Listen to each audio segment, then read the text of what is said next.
Here with Ferris State head coach Tony Annese as the Bulldogs get ready to face Saginaw Valley State. And coach, what's the preparation been like? Kind of a unique week with Election Day and a change in the practice schedule. Yeah, it was different, right? We tried to do more on Sunday and Monday, and then give the kids off Tuesday. I guess there was an election. I was really my goal was to not know who the new elected president was going to be. I wanted to go a month, and I went quite a distance here yesterday, today, and then somebody told me as we had practice, which really bothers me. I really disappointed that I didn't achieve my goal to not know for a month, because it really doesn't matter too much to us when we're football coaches and getting locked in on Saginaw Valley.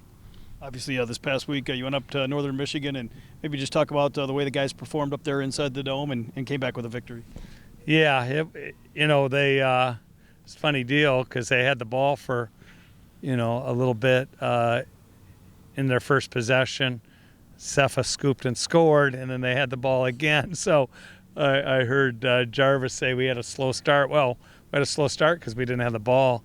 And but I thought once we did have opportunities on offense, we were very efficient, and I thought our guys fought hard. And obviously, you got to win on the road, and it feels like we haven't been home in a while. So get a good opportunity to play our last two at home. Of course, these last two games against two teams that are guided by your former assistant coaches and Ryan Brady and Sparky McCune. I know you got to be proud of what those guys have been able to do, but how much more challenging does it make it to kind of prepare for somebody that knows you so well? Well, it's challenging because they're good teams, right? Both those guys have been building it since they left here, and so they've putting better talent on the field than we used to play before they arrived, and they're running a program that is the way you run a program, and so both of them have really done a nice job. I know, obviously, nice to be playing this time of the year. The final two games here that really mean something, and playing back here at home in front of the home fans. Yeah. These games they're big games. This Saturday's a big game. Kudos to Saginaw Valley to make it a big game. They've worked hard to put themselves in a position to make this a big game, and so they're big games. I tell the guys, it's relatively speaking, it's like, the playoffs started early. And then going up against the Saginaw Valley State team, they have a redshirt freshman quarterback. He's also their number one runner, and their wide receiver is also a redshirt freshman. I mean, what does it kind of go into preparation for a lot of the younger guys?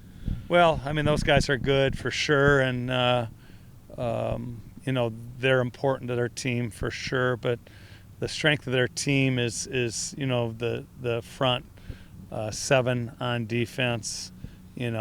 I guess because I'm with the offense more, I worry more about those three, linebackers that have been there forever, it seems, and a D-line that's been really stout, and just trying to figure out ways to, keep on moving the chains. So those other guys, they've got some really good young players, like we do. Their quarterback's very, similar in style to Trinidad, and so systematically they can utilize some of the same things that we do to feature him, and they've done a good job of that.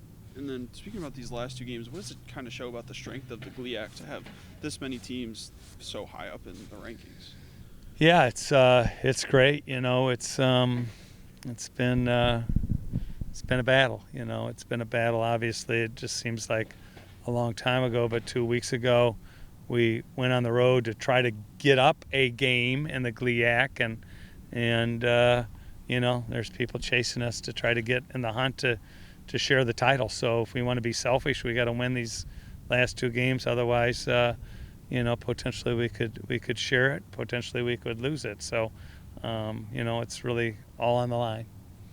Coach, thanks for the time, and best of luck on Saturday. Thank you. Appreciate you. Thanks.